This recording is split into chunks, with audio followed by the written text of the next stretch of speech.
In Search of Israeli Cuisine is a documentary that examines how Israel's diverse immigrant population and history of religious and political conflicts have shaped the nation's cuisine. The film chronicles the travels of Israeli-American chef Michael Solomonov as he explores restaurants, orchards, markets, and home kitchens across Israel to answer one seemingly simple question: what is Israeli cuisine? In 2003, after his brother was murdered by Hezbollah snipers, Michael began to explore Israeli foods as a form of catharsis. As his connection with his heritage deepened with each dish, he found a sense of purpose and motivation to persevere through his grief. His newfound passion led him to open Zahav, the Philadelphia-based Israeli restaurant wherein he would become intrigued by the conflicting perceptions of Israel as a nation either too young or ethnically ambiguous to have its own cuisine. As he makes his way from the secular city of Tel Aviv to the religious city of Jerusalem, Michael discovers some of the 150 ethnic and religious influences that have shaped Israel's cuisine while interviewing and sharing plates of hummus, fresh vegetables, and gefilte fish with the diverse collection of chefs across Israel. In his search for the Israeli cuisine, Michael travels and tastes the world within the borders of one nation.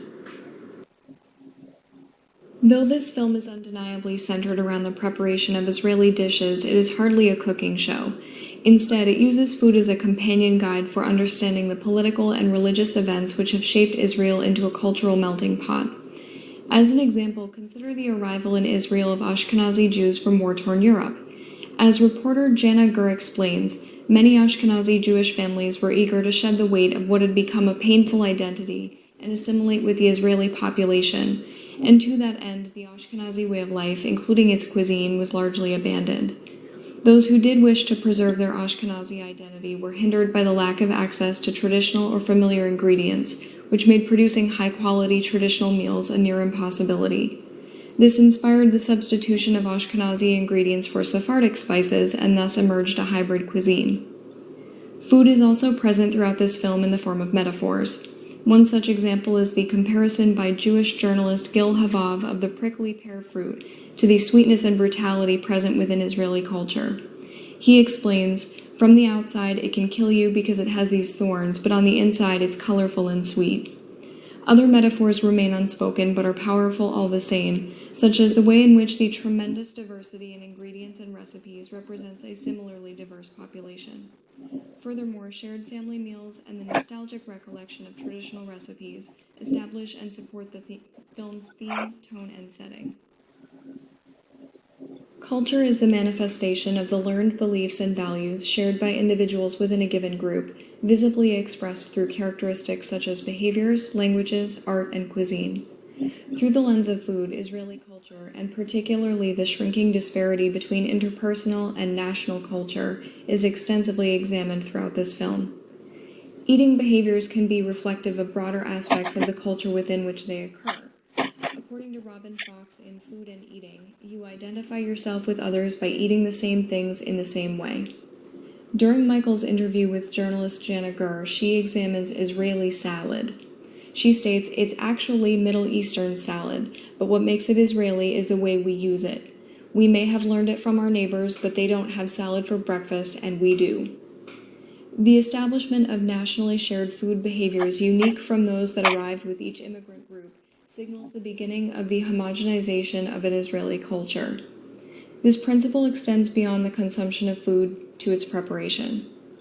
Though Hungarian or Moroccan immigrants would have arrived in Israel with different uses for various vegetables, they would each seek out locally grown crops, as is the norm throughout Israeli cuisine.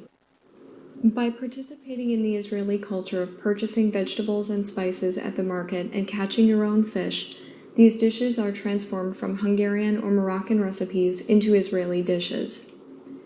In the film, Chef Ezra Kadem explains to Michael that Israeli food is simply what is grown on this land by the people who are living in it, and in that broad definition there is ample room for European and African influences to flourish. This philosophy has allowed for Israeli cuisine to symbolize home for the nation's ethnically and religiously diverse population. As previously mentioned, examination of the disappearance of Ashkenazi Jewish cuisine within the nation of Israel also yields valuable insight into the power of food as a vehicle for culture. As the first generation of Ashkenazi immigrants is now elderly, there is legitimate cause for concern that their traditional recipes, as well as the culture they carry, may soon be lost. Eager to prevent this loss, young chefs have begun a movement in Israel to learn and reintroduce their ancestral recipes into the Israeli palate. Faith can be defined as an individual's conviction in the holy entity and ideologies informed by the teachings of a specific religion. Israel is a nation distinguished by its faith. It is the world's only Jewish nation. It follows that Israeli cuisine has similarly been influenced by the Jewish faith, particularly with regard to its biospiritual tenets. Described by Jamal Nath in God is a Vegetarian as a form of worship involving the veneration of a divine entity that is contingent on the consumption of foods which are classified according to values concerning life and living organisms. Biospirituality is especially evident within the Jewish faith in the form of the kosher diet and the observation of the Shabbat. As journalist Ronit Vered explains to Michael, in order to understand the impact of the kosher diet on Israeli cuisine, one must first understand that a significant portion of the governmental authority in Israel is held by those of Orthodox Jewish faith. Consequently, many laws, especially within Jerusalem, are written to reflect Orthodox Jewish beliefs, despite the fact that most of the nation's population is actually secular. Foods which are not classified in Leviticus as kosher have been almost entirely absent from all of Israeli cuisine as a matter of worship. Among other requirements, the kosher diet prohibits pork, shellfish, and mollusks, as well as the consumption of meat and dairy together. It is a rare grocery store, restaurant, or importer that would risk legal or social ramifications in order to procure a non-kosher food within Jerusalem. As Muslim restaurants are also required to abide by kosher laws within Jerusalem, restaurateurs slowly adapted their traditional Middle Eastern recipes that did not meet kosher standards to suit the Jewish segment of the population. Shabbat, which begins each week at dusk on Friday and continues for 25 hours, is a celebration of God's day of rest, during which time families gather and set aside sources of stress. Many forms of work, including baking, trapping or slaughtering meat, or using fire to cook, are prohibited, so all of the foods prepared for feasting during the Shabbat must be prepared before sundown on Friday. While many religious families prepare their meals at home, many secular families who do keep Shabbat, or religious families who would have difficulty preparing meals that would stay fresh for 25 hours, opt to purchase their meals from restaurants instead. An interesting phenomenon has emerged from the hybridization of kosher Muslim dishes. These non-Jewish dishes have become staples at the Israeli Shabbat table. Given the importance of this Jewish rite, the integration of hummus as a new Shabbat staple throughout Israel is not only an example of biospirituality in practice, but also a meaningful demonstration of food being used as a conduit for cross-cultural connection. As this gradual blending of Jewish and Muslim culinary traditions has continued over time, the Israeli cuisine has become more and more distinguished.